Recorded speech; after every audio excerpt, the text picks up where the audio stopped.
ไว้คนดีคงลืมแล้วเนาะหรือว่าพบพอคนใหม่ที่ดีกว่าลืมเที่ยงนางที่อายและนางสร้างก่ออายจนสั้นบ่เจ้าจริงทิ่มไม้ไปหังมาหลายปีบ่นึกสิเป็นไปได้เหตุใดจังได้เจ้าคือมาคิดแยกทางหากอายบ่ดีก็เชิญเจ้าไปโลลาให้เจ้าไปหา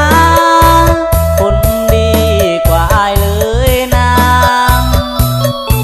อายจนต้อยต่ำบ่มีอีหยังจักอย่าง